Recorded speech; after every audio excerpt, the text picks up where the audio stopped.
السلام علیکم ناظرین، روز ایٹ 7 کے ساتھ حاضر ہے سائمہ سکھیرا، اس امید اس یقین کے ساتھ کہ آپ تمام لوگ اپنے گھروں میں بحفاظت ہوں گے۔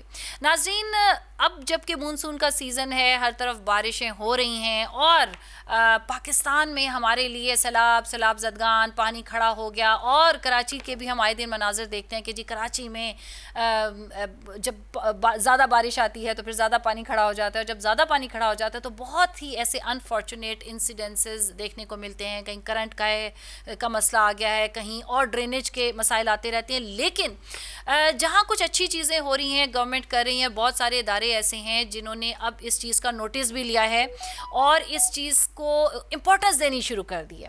آج ہم اس کے اوپر بات کریں گے کہ جی گورنمنٹ کیا کری، کیونکہ جب ہم یہ عوام بھی یہ سوال اٹھاتے ہیں کہ گورنمنٹ کہاں ہے، حکومت کہاں ہے، حکومت کیا کر رہی ہے اور کیا کرنا چاہیے، تو ایک بڑی مجھے جان کر خوشی ہوئی کہ ہمارے ہاں ایک ویسٹ واٹر انوائرمنٹ سرویلنس کا ایک ادارہ ہے جو NIH جو ادارہ برائے صحت ہے، نیشنل انسٹیٹیوٹ آف ہیلتھ ہے، اس کے زیر اہتمام جو ہے یہ ویسٹ واٹر انوائرمنٹ سرویلنس کا باقاعدہ ایک ادارہ ہے، جس کا کام یہ ہے کہ جو ویسٹ واٹر ہوتا ہے، جو فاضل پانی ہے جو کھڑا ہو جاتا ہے، اس کی سرویلنس کرنا۔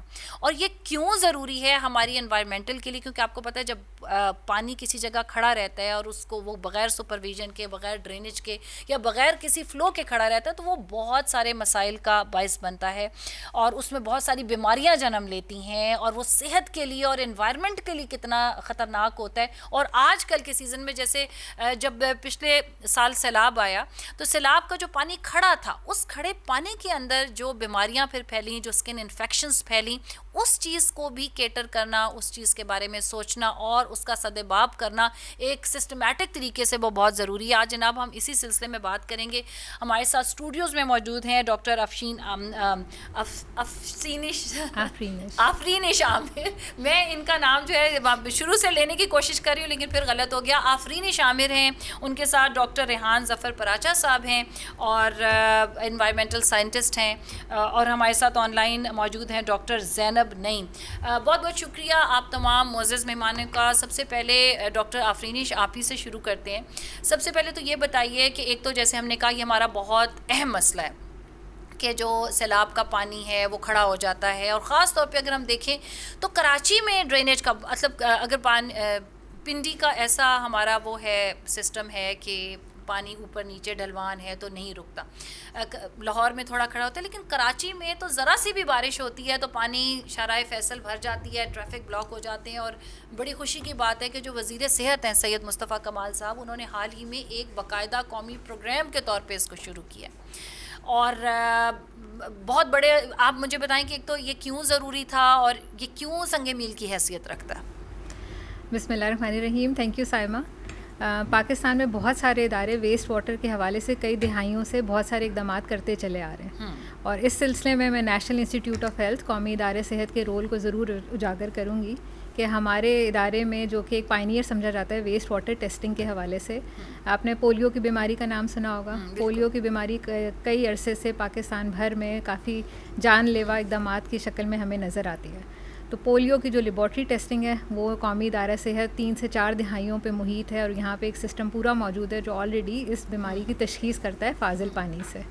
اور اسی ادارے نے پچھلے کئی سالوں میں بڑی اہم بیماریاں جس طرح کالرا، ٹائیفائڈ، ابھی ویری ریسنٹلی ہم نے دیکھا کووڈ-19، ان تمام بیماریوں میں فاضل پانی کو استعمال کرتے ہوئے ہم نے یہ آئیڈینٹیفائی کرنے کی کوشش کی کہ جراثیم کہاں موجود ہیں اور ہم کس طریقے سے ان کو کنٹرول کر سکتے ہیں، اور عوام کو اور کمیونٹی کو کیسے فائدہ دے سکتے ہیں کہ کوئی آؤٹ بریک یا کوئی بڑی بیماری یا کوئی بڑی بیماری نہ پھیل سکے۔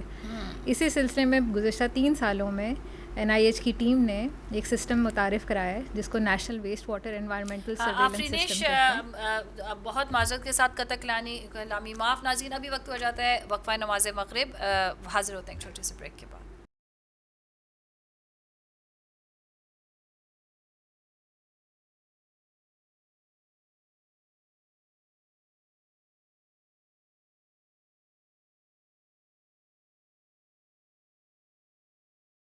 ویلکم بیک ناظرین۔ بریک پہ جانے سے پہلے ہم بات کر رہے تھے جو فاضل پانی ہے، جو جمع ہوا پانی ہوتا ہے، جو بارش کے بعد کہیں بھی کسی بھی فارم میں اکٹھا ہوتا ہے، اس کی سرویلنس کتنی ضروری ہے، اس کی نگرانی کتنی ضروری ہے، اور دین اس کو کس طریقے سے ڈیل کیا جائے، ڈسپوز آف کیا جائے. جی ڈاکٹر آفرینش وہیں سے بات شروع کرتے ہیں.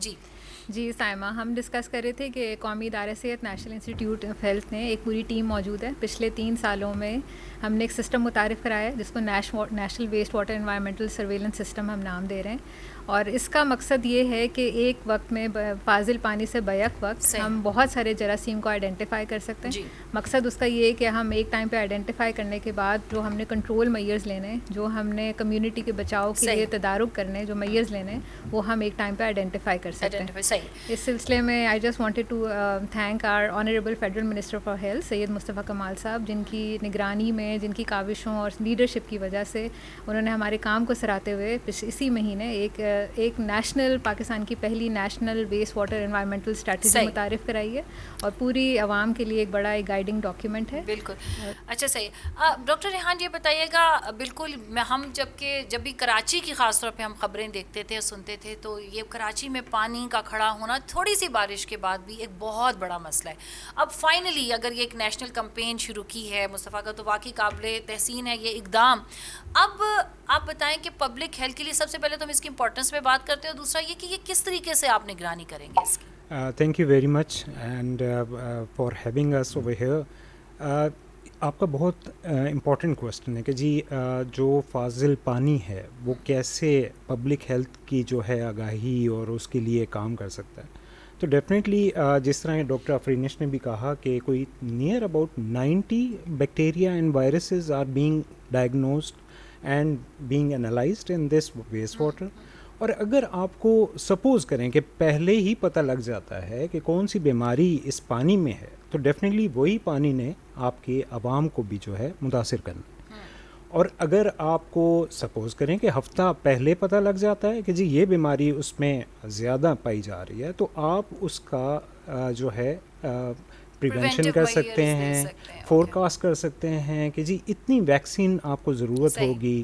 اور I am really thankful to worthy minister of health, جنہوں نے یہ ہم سے اشیور کروایا کہ جی پانی کا معاملہ، ٹریٹمنٹ کا معاملہ وہ ٹھیک کر رہے ہیں اور اس کو لک آفٹر کر رہے ہیں. تو آل آف دس کولیکٹیولی، ہم اکثر اوقات ایک ایڈیم یوز کرتے ہیں کہ prevention is better than cure. بالکل.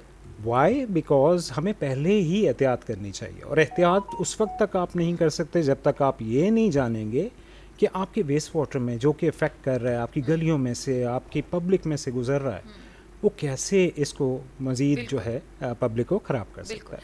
ڈاکٹر زینب یہ بتائیے گا، مونسون کا سیزن ہے اور کلائمیٹ چینج کا جو ایک جن ہے وہ پوری دنیا کے سامنے، وہ کہتے ہیں اب آ نہیں رہا، آ چکا ہے. کیا فورکاسٹ کر رہی ہیں پاکستان میں یہ مونسون سیزن کتنی بارش لے کے آئے گا؟ جی، یہ ابھی ایک کرنٹ اسپیل جو پوٹوہار، پنجاب اور کشمیر سائڈ پہ ہے، یہ کل رات بھی کچھ جگہوں پہ بارشیں ہوئی ہیں اور آج بھی ایکسپیکٹڈ ہیں 5 اگست تک. تو یہ محکمہ موسمیات کی اس میں فورکاسٹڈ اسپیل ہے، لیکن اس کے بعد شاید ایک آدھ اور اسپیل ایکسپیکٹڈ ہے. ایل نینو کی وجہ سے 15 اگست کے بعد جو ہے سچویشن شاید تھوڑی بدل جائے، شاید بارشیں کم ہوں، لیکن بارش ابھی بھی جو ہے وہ اس حساب سے نہیں ہوئی جس حساب سے مونسون کی بارشیں ہوتی ہیں. یعنی جو نمبر آف رینی ڈیز ہے وہ لمٹ ہوا ہے. ہاں، شدت بارش کی بہت بڑی ہے، خاص طور پہ ناردرن ایریاز میں. اس کی وجوہات 3 ہیں. پہلا، بے آف بنگال سے اٹھنے والی مونسون کے بادل، دوسرا ویسٹرن ڈسٹربنسز، اور تیسرا ایل نینو. ایل نینو جب آتا ہے تو وہ بارش کی شدت میں اضافہ ہوتا ہے. یہ بھی آپ ہی کے پروگرام میں غالباً میری پہلے بھی گفتگو ہوئی تھی کہ جب شدید گرمی پڑتی ہے ایل نینو کی وجہ سے تو اس کی وجہ سے بے ترتیبی آ جاتی ہے. اسی لیے یہ کلاؤڈ برسٹ اور تیز بارش، اس قسم کے معاملات جو ہے سیلابی صورتحال لے کے آتے ہیں. اور ایک اور فیکٹر یہ ہے کہ اب ہمارا بارشوں کا جو ٹرینڈ ہے 2010-11 والا نہیں رہا. کیچمنٹ ایریاز میں بارشیں نہیں ہوتی. جو دریائی سیلاب ہے وہ اب انڈیا کی وجہ سے تو آتا ہے، لیکن اب بارشیں شہروں میں ہوتی ہیں، اور شہری سیلاب ہمارے لیے سب سے بڑا خطرہ ہے. اور خاص طور پہ تب جب ناردرن ایریاز میں گلوف ہے